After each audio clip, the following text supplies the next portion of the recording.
All right, welcome to News 6 Extra. I am Christopher Heath. It is Monday, October the 27th.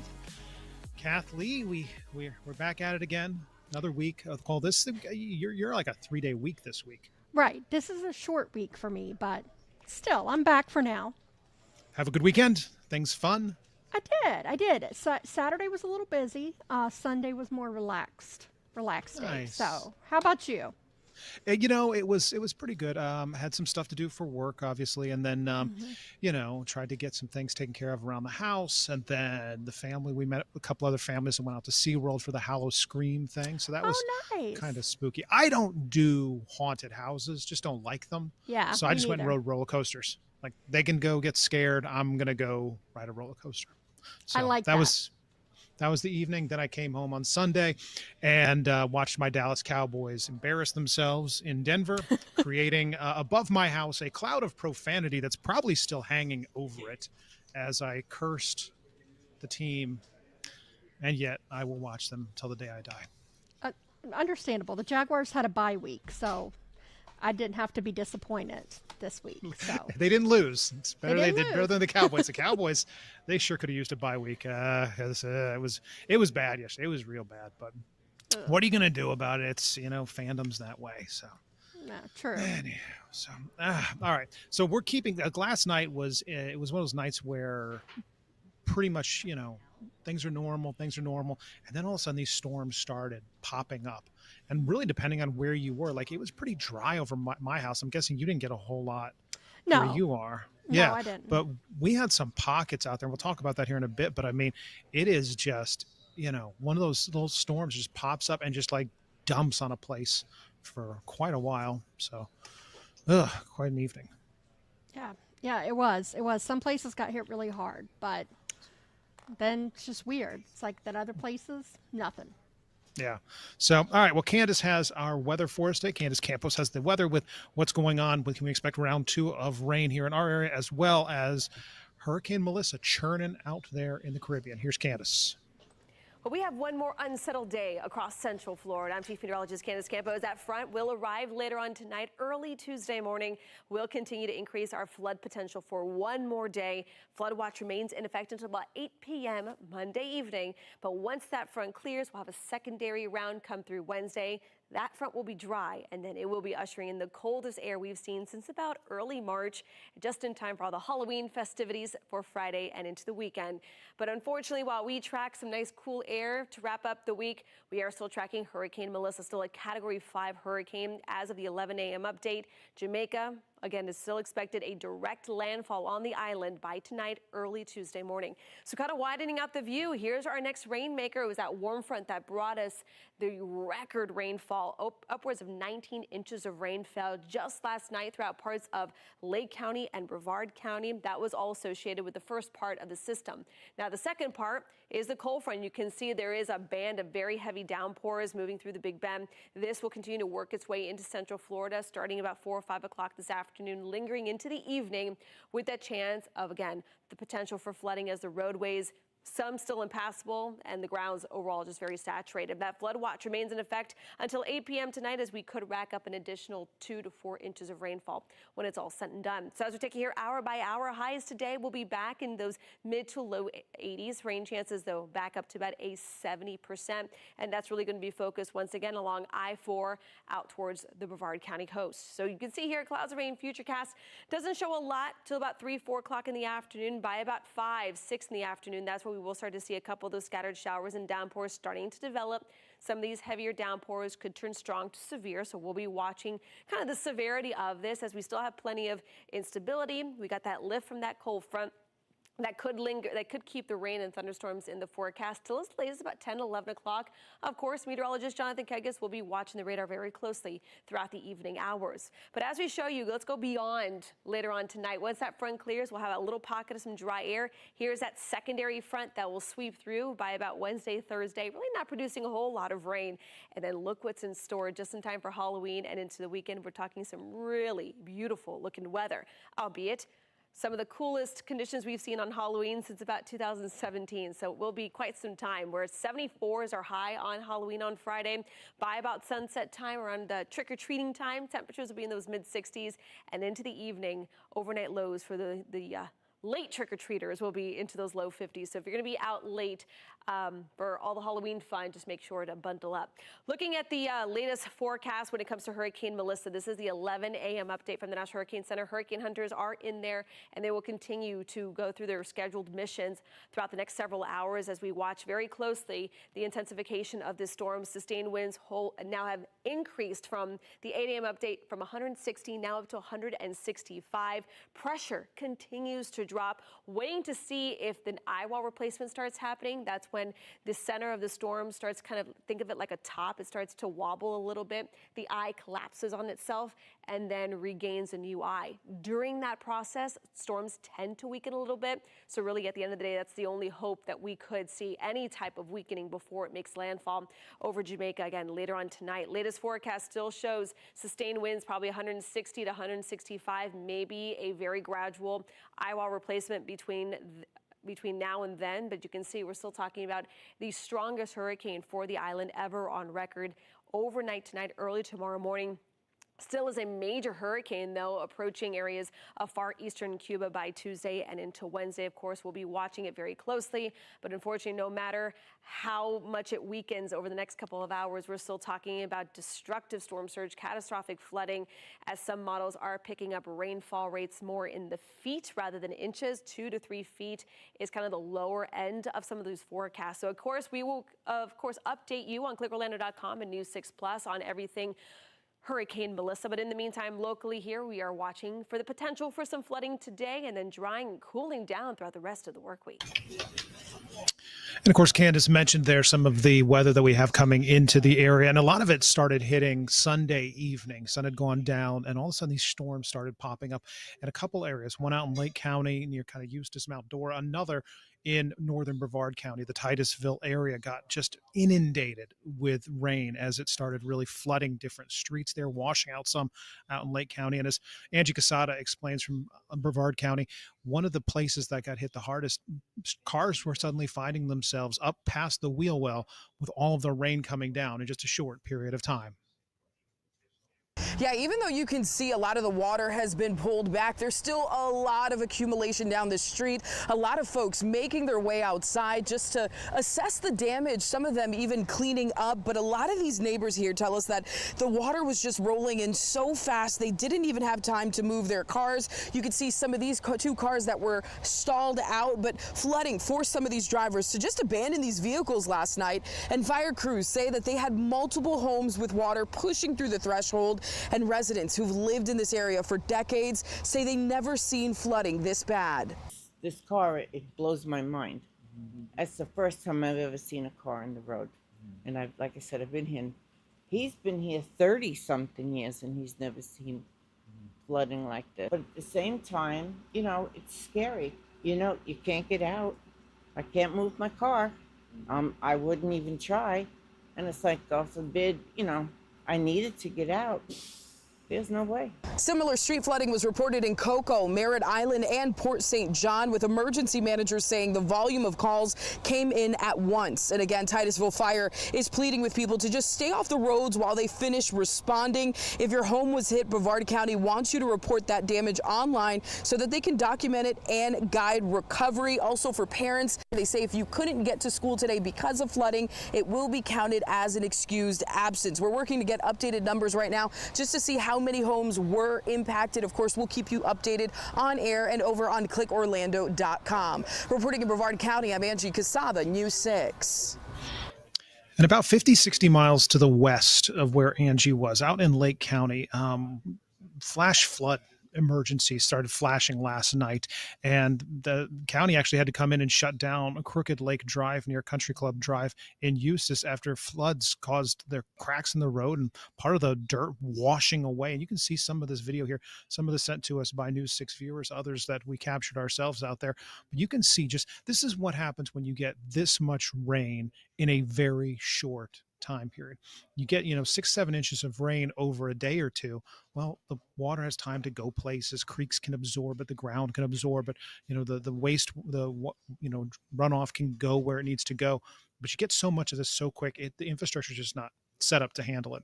And you get areas like this where the flooding is just so bad. It's tough to drive through it.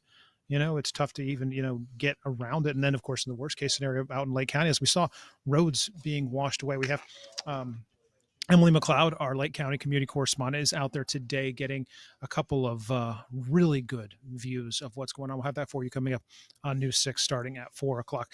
Candace also mentioned Hurricane Melissa. And Hurricane Melissa, we're all keeping our eye on exactly where it's going to go. Not anticipated to really have any kind of major impact on us, but that doesn't mean it's not going to have an impact on some of the Caribbean, specifically when you look out at Jamaica, which is right in the line of fire for this storm, as it is, very, very powerful Cat 5, and it's heading straight for the island. Jason Allen has the very latest from Jamaica. Jamaica is bracing for impact. Preparations have been underway for days, boarding up buildings and businesses. Crews spent the last few rain-free hours Sunday trying to clean drainage gullies that have been filling with debris for years as Hurricane Melissa slowly moves toward Jamaica, expected to make landfall as a Category 5 storm tomorrow morning. Already, flooding rainfall has pooled on streets here in Kingston. The heaviest rains haven't hit yet, but there's water in the streets. This is one of the drains that's supposed to carry water from the mountains to the larger gullies, but it's already backed up. During breaks in the rain, some race to reinforce and patch leaks on their rooftops. What is your biggest concern? Is it your house leaking? Is it running out of food and supplies? Everything, basically everything. The Jamaican government has opened hundreds of shelters like this one across the city as forecasters warn of devastating winds and flooding. In Portmore, about 20 minutes southwest of Jamaica's capital, waves were building Sunday in the fishing villages along the shoreline, with water rising and flooding roadside stands. And fishermen's boats were already pulled out of the water and parked across the road. Still, some people we talked to said they had no plans to leave. Weather forecasters are saying there hasn't been a storm like this before. Yes, that is so true, but we just have to prepare for ourselves for anything necessary. The wind we're experiencing this morning is already starting to lift some of the metal roofing material we can see on the houses in this area. And as the wind continues to blow, the storm surge and the waves here are expected to push to 9 to 13 feet, especially in the unprotected areas along the coastline in the overnight hours. Jason Allen, CBS News in Kingston, Jamaica.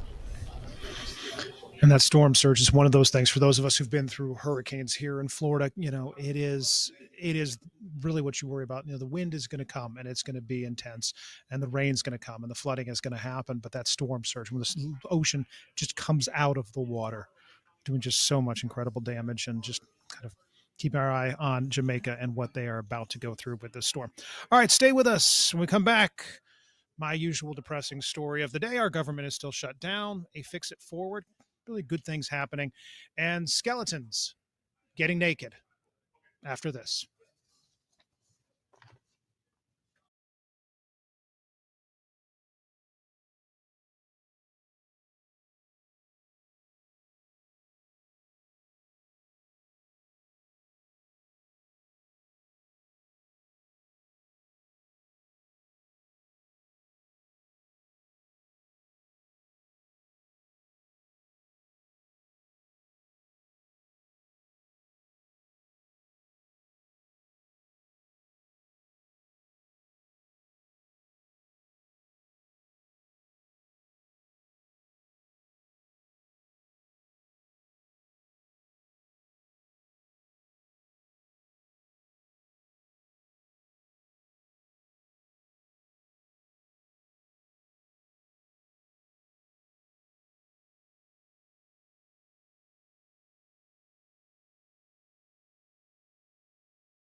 Welcome back to News 6 Extra. I am Christopher Heath. September 15th, 2025. That was the last day that the United States House of Representatives was in session. They're still on recess. And in case you're wondering, that is going on 6 weeks, 7. Yeah, we're getting there.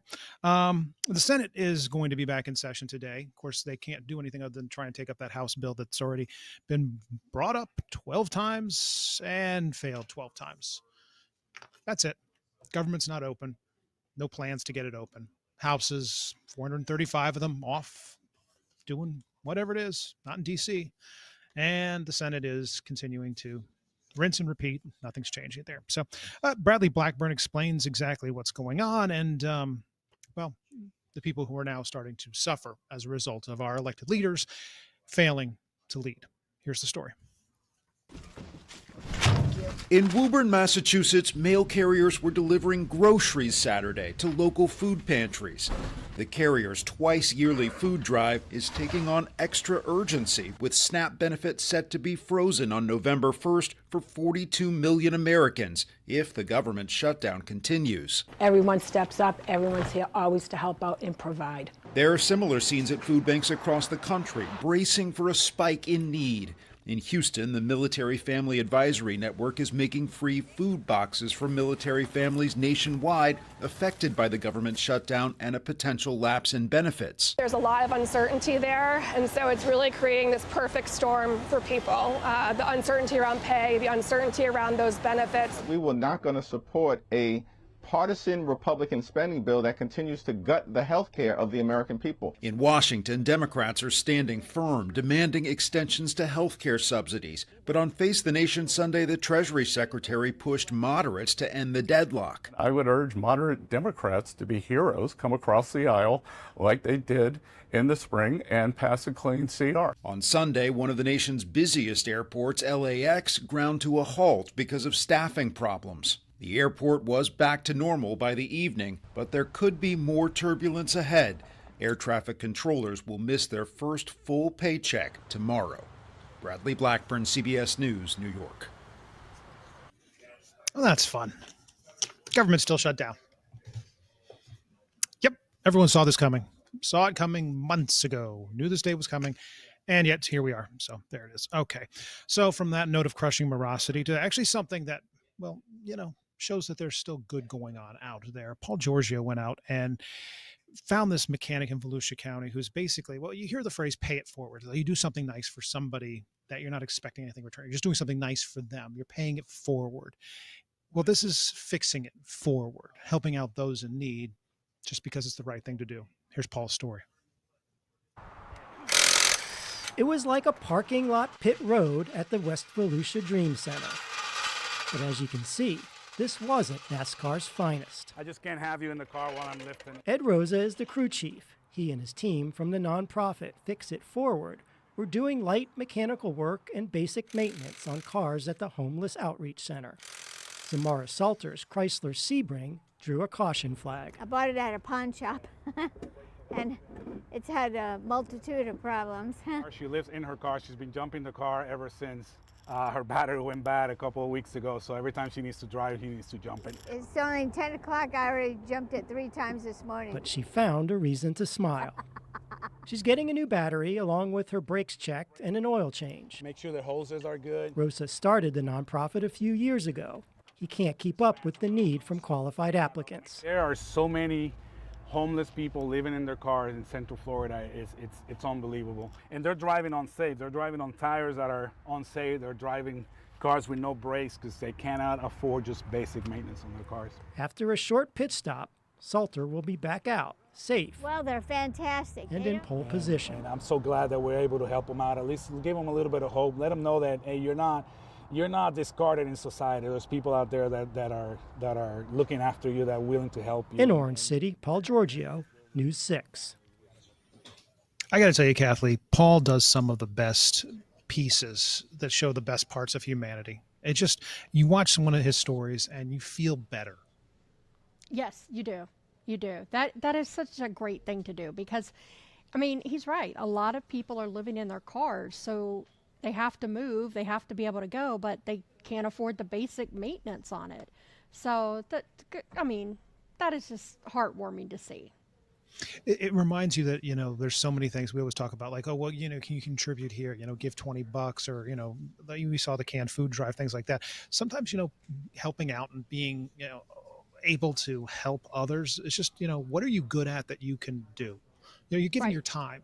You're giving your time and your knowledge. You're not expending any resources other than your time to help people in need. And it does. It shows the better part of our society. It does. And I like what he said. Like, it shows them they're not a discarded part of our society, that there are people that care. And so that was a very good story. Paul did a great job of that. Yes. And it had a Dalmatian in it. And I liked that. Okay. So that's an extra bonus. So from heartwarming to some characters without a heart, literally skeletons. We're off to Minneola for, so you've seen everywhere the various posable skeletons. And it used to be back in the day, you'd go to the store and you'd buy this bag that would have this skeleton. It was kind of just like lay there like that, But then they were like, oh, no, we can get creative with them and we can pose them in different ways. And then they had the gigantic ones that are now, I don't know what people do with them the other 364 days of the year, but it's become skeletons everywhere. And with that, we have found people getting creative, for lack of a better term, and dressing them up. Now, I like the ones when Christmas, when they make it look like Jack Skellington. I think that's kind of cute looking, but this is in a new direction, Kathleen. Yeah, it is. And not everybody's on board with it. They don't really like it. No. It has a neighbor. As neighbors kind of talking, one saying it's a little too risque for children walking to school. Alex Cook went out there to go see what the fuss was all about, and so here's the glimpse from the main stage with Alex Cook.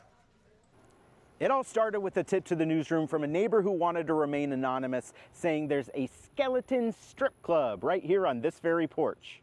She said it's not your typical spooky decor. This one's got skeletons in suggestive poses, a pole, and it's all out in the open where kids walk to school. So of course, we had to come see it for ourselves. Now I'm here to figure out what this means for this family-focused community and where the line gets drawn between Halloween fun and what's appropriate in neighborhoods like this. Gabriella, who lives right across the street, says she sees it as all in good fun. No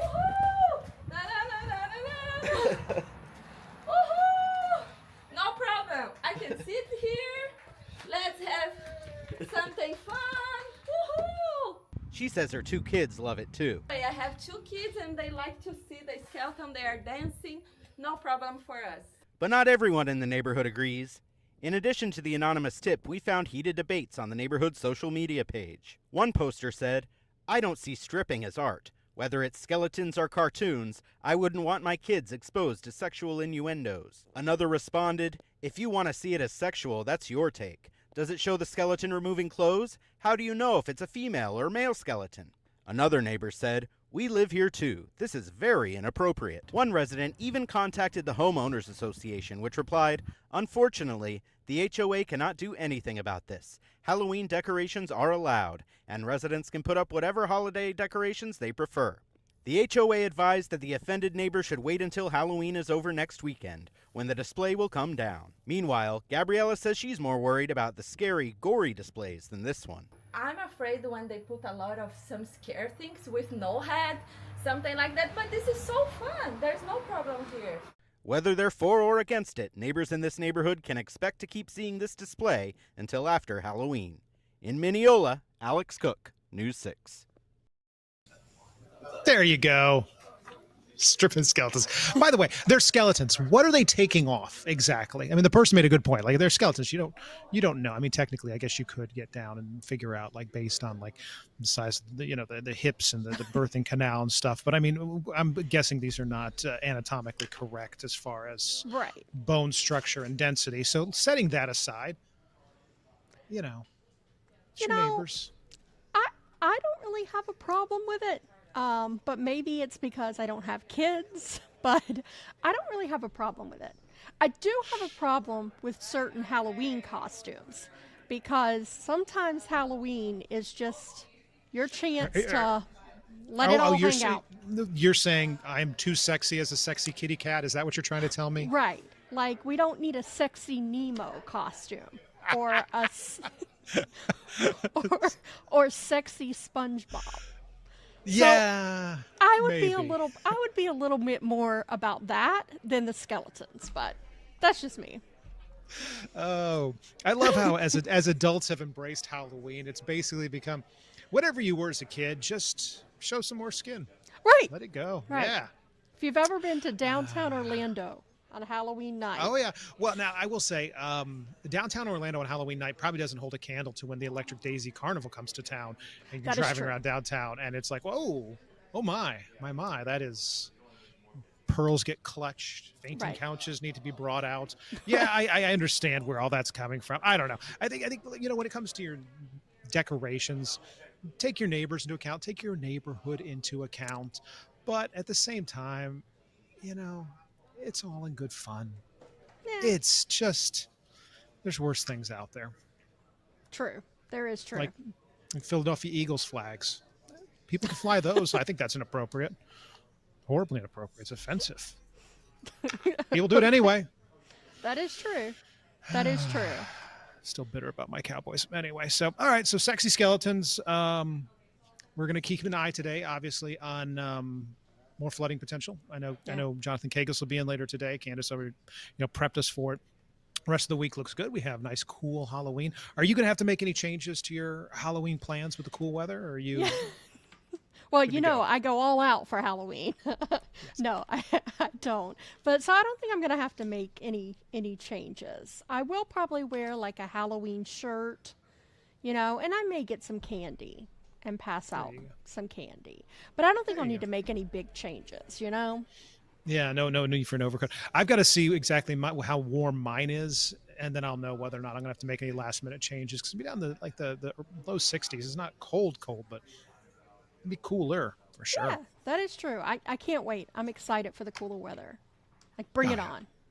Yeah, no, I think 12 solid months of heat and humidity, we can enjoy a week and a half of something that's not just destroying your will to live. All right. Hathaway, as always, thank you so much for putting this together. We'll do this again tomorrow. Alrighty. Thank you to Candace for the weather. And, of course, thank you for watching. We'll be back here tomorrow at 12:30 to do this all over again. Of course, we break news all the time on clickorlando.com. And we'll be on the air today starting at 4 o'clock with full coverage of the ongoing flooding issues in both Lake County as well as northern Brevard County. We'll have anchor Lisa Bell out on the scene with that. So we'll see you at 4 o'clock on News 6. Until tomorrow, I'll see you back here. Bye.